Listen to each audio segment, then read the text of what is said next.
আমরা সংশ্লেষণ কি সেটা জানলাম এবং সংশ্লেষণের দুটো চলকের পারস্পরিক সম্পর্কের মাত্রা এবং প্রকৃতি যা দিয়ে আমরা পরিমাপ করব সেই সংশ্লেষাঙ্ক বা কোরিলেশন কোএফিসিয়েন্ট সম্পর্কেও জানলাম।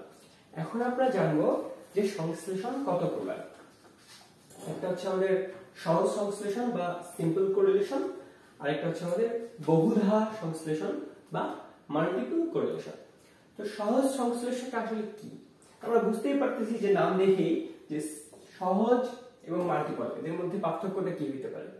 সহজটা হচ্ছে শুধুমাত্র দুইটা চলকের মধ্যে সম্পর্ক, অর্থাৎ দুইটা চলকের পরিবর্তন। আর বহুধা সংশ্লেষণ হচ্ছে একা দুই বা ততোধিক, দুইয়ের অধিক চলকের মধ্যে সম্পর্ক, দুইয়ের অধিক চলকের একসাথে পরিবর্তন। তো সহজ সংশ্লেষণের যদি আমরা সংজ্ঞা দিতে চাই তাহলে বলতে হবে যে যদি দুটি চলকের একটি চলকের পরিবর্তনের কারণে আরেকটি চলক একই দিকে বা বিপরীত দিকে পরিবর্তিত হয় তাহলে সেই সম্পর্কটাকে আমরা বলবো সহজ সংশ্লেষ বা সিম্পল কোরিলেশন। কি দাঁড়ালো ব্যাপারটা? যদি একটা চলক পরিবর্তিত হবে, আমরা জানি কি সংশ্লেষ ব্যাপারটা কি, এক চলকের পরিবর্তনের জন্য আরেকটা চলকের পরিবর্তন। এখানে যদি সবথেকে গুরুত্বপূর্ণ ব্যাপারটা হচ্ছে সহজ সংশ্লেষের ক্ষেত্রে চলক এখানে দুইটাই থাকবে, এর বেশি হবে না। দুইয়ের বেশি যদি চলক থাকে সেটা হবে বহুধা সংশ্লেষ। তো দুটো চলকের মধ্যে একটার পরিবর্তনের জন্য অন্যটার পরিবর্তন একই দিকে বা বিপরীত নাকি বিপরীত দিকে হচ্ছে সেটার যে সম্পর্ক সেটাকেই বলে হচ্ছে সহজ সংশ্লেষণ। তো এর আগে আমরা সংশ্লেষাঙ্ক বের করার একটি পদ্ধতি দেখেছি, এখন আমরা সেই একই পদ্ধতি দেখি আমরা ভিন্নভাবে করতে পারি কিনা। তো আমরা কি দেখেছিলাম যে সংশ্লেষাঙ্ক বের করার সবথেকে সহজ উপায় কি? সেটা হচ্ছে দুটো চলকের সহভেদাঙ্ককে তাদের নিজ নিজ পরিমিত ব্যবধান দ্বারা গুণ করে সেই গুণফলটা দ্বারা সেই সহভেদাঙ্কটাকে ভাগ করে দেওয়া। ঠিক আছে, এই জন্য আমরা তাত্ত্বিক সূত্রটা পড়েছিলাম, তাই না? এবং আমরা তাত্ত্বিক সূত্র পড়ার সময় শুধুমাত্র দেখেই বুঝতে পারছিলাম যে এটা আসলে বের করা আমাদের জন্য খুব কষ্টসাধ্য হয়ে যাবে। প্রথমে আমাদের প্রত্যেকটা দুটো আলাদা আলাদা তথ্য সারির গড় বের করতে হবে, দুটো আলাদা আলাদা তথ্য সারির প্রত্যেকটা তথ্য মান থেকে প্রত্যেকটা পদ থেকে সেই গড় বিয়োগ করতে হবে, তা আবার দুটো চলকের ক্ষেত্রে। তারপরে কি সেটা আবার যোগ করতে হবে, সেটাকে গুণ করতে হবে, তার বর্গ বের করতে হবে, তারপর বর্গমূল বের করতে হবে, খুবই ঝামেলা। তো আমরা সবসময় কি করব, অঙ্ক করার সময় আমরা সবসময় আমাদের প্রধান চেষ্টাটা থাকবে যে কিভাবে আমাদের অঙ্কগুলো বা কিভাবে আমাদের যে ক্যালকুলেশন গুলো আছে এগুলো দ্রুততম উপায়ে সঠিকভাবে করা যায়। তাই এভাবে যদি আমরা করতে চাই আমাদের কিন্তু দুটো সমস্যা আছে। প্রথম সমস্যা, করতে সময় অনেক বেশি লাগবে, এবং দ্বিতীয় সমস্যা, ছোট ছোট ক্যালকুলেশন যেহেতু বেশি এখানে ভুল হওয়ার সম্ভাবনা বেশি। তাই আমরা কি করব, আমরা যখন আর বের করব মানে সংশ্লেষাঙ্ক বের করব তখন আমরা তাত্ত্বিক সূত্রটা ব্যবহার না করে আমরা ব্যবহার করব গণনার সূত্র।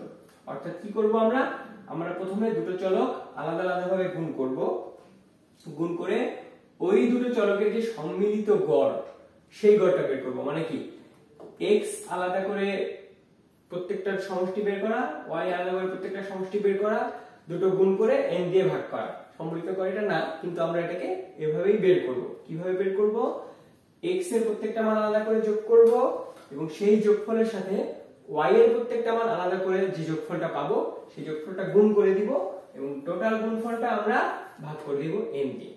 এরপরে আমরা হরের ক্ষেত্রে আসি। হরকে কি দিয়ে আমরা ভাগ করব, আমরা x স্কয়ার নিব, মানে প্রত্যেকটা মানের স্কয়ার নিব, সেই x স্কয়ার নিয়ে সেটা থেকে প্রত্যেকটা মানের যে সমষ্টি, অর্থাৎ আমরা যে উপরে যে x প্রত্যেকটা মান যোগ করছিলাম সমষ্টিটা পাইছিলাম সেই সমষ্টির বর্গটাকে আমরা n দিয়ে ভাগ করব এবং এরপরে প্রত্যেকটা পদের বর্গের যে সমষ্টি আমরা বের করছি সেখান থেকে এই পরবর্তী n দিয়ে ভাগ করে যে ভাগফলটা পাবো সেটা বিয়োগ করে দিব।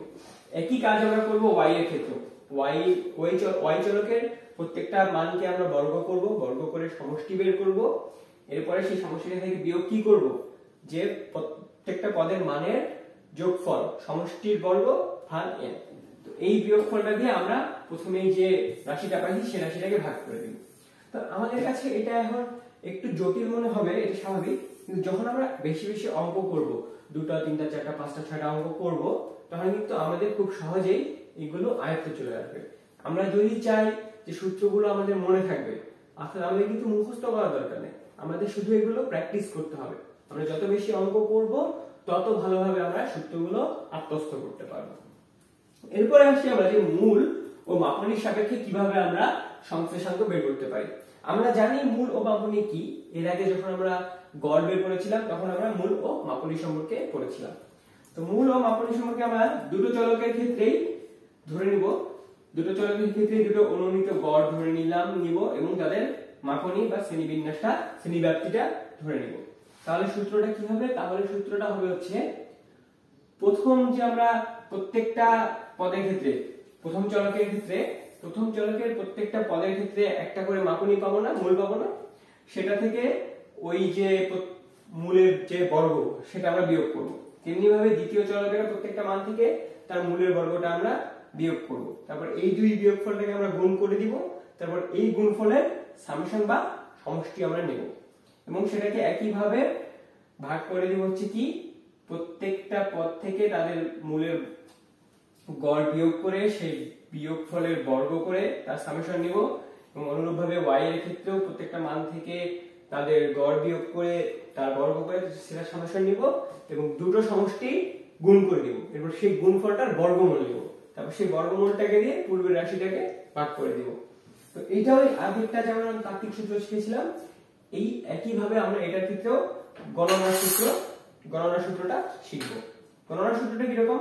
আমরা যদি এইটার গণনার সূত্র দেখি এবং এইটার গণনার সূত্র দেখি, হুবহু একরকম, কিন্তু আমরা শুধু সেখানে কি করছিলাম, সেখানে x y নিছিলাম অর্থাৎ পদগুলো সরাসরি নিছিলাম, এখানে আমরা নেব uv অর্থাৎ মূল ও মাপনীর সাপেক্ষে নিব। অর্থাৎ এইটা সূত্র আমরা যদি একটা সূত্র মনে রাখি, আর কে যদি সরাসরি চলকের সাপেক্ষে ওই সূত্রটা মনে রাখি, আমাদের অটোমেটিকলি এই মূল ও মাপনীর সাপেক্ষে যে গণনার সূত্র বা তাত্ত্বিক সূত্র আছে এটা কিন্তু চলে আসবে।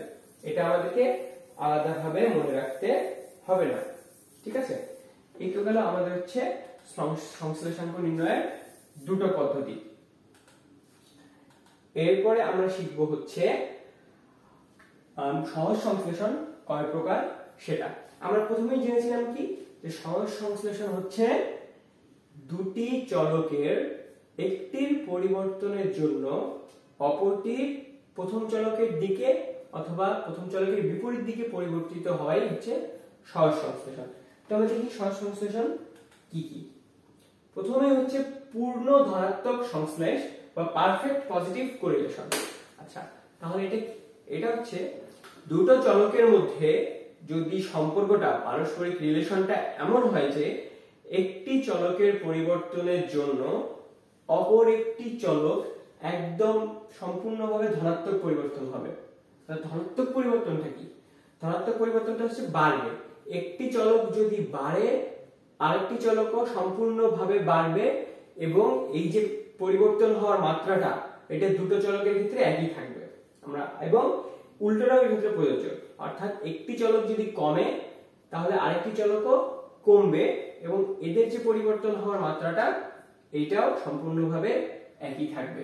আমরা যদি সংজ্ঞা দিতে চাই তাহলে সংজ্ঞাতে বলা যায়, যদি একটি সহজ সংশ্লেষের দুটি চলকের মধ্যে যদি একটি চলকের বাড়ার বা কমার জন্য সমানুপাতিকভাবে অপর একটি চলক বাড়ে এবং অথবা কমে, তাহলে সেই সংশ্লেষটাকে আমরা বলি পূর্ণ ধনাত্মক সংশ্লেষ বা পারফেক্ট পজিটিভ কোরিলেশন।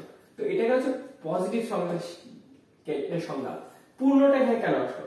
পূর্ণটা আসলো কারণ আমরা কি বলেছিলাম, এই যে পরিবর্তনের মাত্রাটা, এই যে পারস্পরিক পরিবর্তনের সীমাটা, এটা কি হবে, এটা দুটো চলকের ক্ষেত্রেই সমান হবে। অর্থাৎ একটা চলক যে অনুপাতে বাড়বে আরেকটা চলকও সেই অনুপাতেই বাড়বে একই পরিমাণে। আবার যদি উল্টো বিপরীত সম্পর্ক হয় তাহলে একটা চলক যে অনুপাতে কমবে অপর একটি চলকও সেই অনুপাতেই কমবে। এই জন্য এটাকে আমরা বলি পূর্ণ ধনাত্মক সংশ্লেষ বা পারফেক্ট পজিটিভ কোরিলেশন। এরপরে আসে হচ্ছে আংশিক ধনাত্মক সংশ্লেষ। আমরা বুঝতেই পারতেছি যে এটাতে কি হবে। এটার সংজ্ঞায় আমরা বলতে পারি, প্রথম সংজ্ঞাটা আমরা দেই, যে দুটি চলকের পারস্পরিক পরিবর্তনের সম্পর্ক বা পারস্পরিক সম্পর্ক যদি এমন হয় যে একটি যদি বাড়ে তাহলে অপরটিও বাড়বে অথবা একটি যদি কমে তাহলে অপরটিও কমবে, কিন্তু এদের পরিবর্তনের মাত্রা যদি সমান না হয় তাহলে সেটা কি হবে? আংশিক ধনাত্মক সংশ্লেষ। তাহলে আমরা কি বুঝলাম সংজ্ঞাটা থেকে? যে এখানেও একটি চলকের মান বাড়লে অপর চলকের মান বাড়বে, অথবা একটি চলকের মান বাড়লে অপর চলকের মানও, একটি চলকের মান কমলে অপর চলকের মানও কমবে। অর্থাৎ এটাও কিন্তু পূর্ণ ধনাত্মক সংশ্লেষের মতোই, খালি পার্থক্যটা কোথায়? পার্থক্যটা হচ্ছে এইখানে দুটো চলকের পরিবর্তনের যে মাত্রা, এই মাত্রার পরিবর্তন হবে না, অর্থাৎ মাত্রাটা একই হবে না। অর্থাৎ প্রথম চলক যে হারে বাড়বে দ্বিতীয় চলক সেই হারে নাও বাড়তে পারে, এর থেকে তার থেকে কম হারে বা তার থেকে বেশি হারে বাড়তে পারে, কিন্তু একটা বাড়লে অপরটা বাড়বে অবশ্যই। অনুরূপভাবে প্রথমটা যদি কমে অপরটিও অবশ্যই কমবে, কিন্তু সমান হারে হয়তো কমবে না, কম হারে বা কমবে বা বেশি হারে কমবে। এরপরে আসে হচ্ছে পূর্ণ ঋণাত্মক সংশ্লেষ। এটা কিন্তু একদমই পূর্ণ ধনাত্মক সংশ্লেষের মতোই, শুধু বিপরীত। কিভাবে বিপরীত? পূর্ণ ঋণাত্মক সংশ্লেষে কি হয়? দুটি চলকের মধ্যে এমন সম্পর্ক বিদ্যমান থাকে যে একটির বাড়ার জন্য অপরটি কমে, অথবা একটির কমার জন্য অপরটি বাড়ে, এবং এই যে কমার সাথে বাড়ার মাত্রাটা এটা সমান হয়। তার মানে কি? একটা চলক যতটুকু বাড়বে তার জন্য অপর চলকটি ঠিক ততটুকু কমবে, অথবা একটা চলক যতটুকু কমবে তার জন্য অপর চলকটি ঠিক ততটুকুই বাড়বে। তাহলে কি এটা আমরা দেখলাম যে এটা পরিপূর্ণভাবে পূর্ণ ধনাত্মক সংশ্লেষের মতোই, শুধু কি পূর্ণ ধনাত্মক সংশ্লেষে একটা বাড়লে অপরটা বাড়তো, একই পরিমাণে বাড়তো, একই মাত্রায় বাড়তো, আর পূর্ণ ঋণাত্মক সংশ্লেষে একটা কমলে অপরটা একই মাত্রায় বাড়বে, এবং একটা বাড়লে অপরটা একই মাত্রায় কমবে। অর্থাৎ আমরা যখন সহজ সংশ্লেষের সংজ্ঞা দিয়েছিলাম তখন যেমন বলেছিলাম যে যখন দুটো চলকের একটার পরিবর্তনের জন্য অপরটা একই দিকে যে পরিবর্তন হয়, সেই একই দিকে পরিবর্তনটাই মূলত হচ্ছে আমাদের পূর্ণ ধনাত্মক এবং আংশিক ধনাত্মক সংশ্লেষ, আর বিপরীত দিকে পরিবর্তনটা হচ্ছে আমাদের পূর্ণ ঋণাত্মক সংশ্লেষ আর আংশিক ঋণাত্মক সংশ্লেষ। তো পূর্ণ ঋণাত্মক সংশ্লেষটা আমরা দেখলাম, কারণ আংশিক ঋণাত্মক সংশ্লেষটা তাহলে কি হতে পারে এটা নিশ্চয়ই আমরা অনুমান করতে পারতেছি। হ্যাঁ, এটা একদম সঠিক, তোমরা যে অনুমান করছো এটাও একদম আংশিক ধনাত্মক সংশ্লেষের মতোই। কিন্তু কিরকম? যে এখানে কি হবে? এখানে একটা চলক বাড়লে আরেকটা চলক কমবে, আবার একটা চলক কমলে আরেকটা চলক বাড়বে। শুধু কি একই থাকবে না? একই থাকবে হচ্ছে তাদের পরিবর্তনের হারটা। অর্থাৎ একটা চলক বাড়লে অপর চলকটা কমবে ঠিকই, কিন্তু ওই একই মাত্রায় বা একই পরিমাণে কমবে না। আবার একটা চলক কমলে আরেকটা চলক বাড়বে ঠিকই, কিন্তু একই মাত্রায় বা একই পরিমাণে কমবে না। এই কারণে এটাকে আমরা বলি আংশিক ঋণাত্মক সংশ্লেষ। এরপরে আমরা দেখি যে শূন্য সংশ্লেষ। অর্থাৎ দুটো চলক যদি এমন হয় যে তাদের মধ্যে পারস্পরিক কোনো সম্পর্কই নেই, অর্থাৎ একটার বাড়ার সাথে অপরটার বাড়ার বা একটার কমার সাথে অপরটার কমার কোনো পারস্পরিক সম্পর্ক আমরা লক্ষ্য করি না, সেক্ষেত্রে আমরা কি বলবো? সেক্ষেত্রে আমরা বলবো যে সেই চলক দুটো ইন্টারকানেক্টেড বা পারস্পরিক সম্পর্ক যুক্ত নয়। এক্ষেত্রে কি হবে? পারস্পরিক যদি তাদের সম্পর্কই না থাকে তাহলে তাদের সংশ্লেষণ তো থাকবেই না। সংশ্লেষণটা কি? সংশ্লেষণ মানেই তো হচ্ছে পারস্পরিক সম্পর্ক বা সম্পর্ক যুক্ত। যেহেতু সম্পর্কটাই নাই সেহেতু সংশ্লেষণ আসার কোনো সম্ভাবনা নেই। তো এই গেল আমাদের 5 প্রকার সহজ সংশ্লেষণ। কি 5 প্রকারগুলো কি? একটা হচ্ছে পূর্ণ ধনাত্মক, আংশিক ধনাত্মক, পূর্ণ ঋণাত্মক, আংশিক ঋণাত্মক এবং শূন্য সংশ্লেষ। আমাদেরকে কিন্তু এই 5টারই সংজ্ঞা বা 5টা কি আলাদা আলাদা ভাবে মনে রাখার কোনো দরকার নেই। আমাদের যদি শুধু সংশ্লেষের ধারণাটা পরিষ্কার থাকে যে সংশ্লেষ জিনিসটা কি, সংশ্লেষ জিনিসটা হচ্ছে পরিবর্তন, একটার পরিবর্তনের সাথে আরেকটার পরিবর্তনের সম্পর্ক। এই জিনিসটা বুঝতে পারলেই কিন্তু আমরা সবগুলো বুঝতে পারবো। তাহলে কি আমরা ধরবো? আমরা যখন দেখবো আচ্ছা পূর্ণ ধনাত্মক, তার মানে পরিবর্তন তো হবে, একই দিকে পরিবর্তন হবে এবং পরিবর্তনের মাত্রাটাও একই হবে। আংশিক ধনাত্মক কি? একই দিকে পরিবর্তন হবে এবং পরিবর্তনের মাত্রাটা একই হবে না। পূর্ণ ঋণাত্মকটা কি? বিপরীত দিকে পরিবর্তন হবে এবং পরিবর্তনের মাত্রাটা একই হবে। আংশিক ঋণাত্মক কি? বিপরীত দিকে পরিবর্তন হলেও পরিবর্তনের মাত্রাটা আলাদা হবে, সমান হবে না। আর শূন্য সংশ্লেষ কি? কোনো পরিবর্তন ঠিকই হবে, কিন্তু এক চলকের পরিবর্তনের সাথে আরেক চলকের পরিবর্তনের কোনো আন্তঃসম্পর্ক থাকবে না। তাহলে এই গেল আমাদের সংশ্লেষ এবং সংশ্লেষাঙ্কের ধারণা।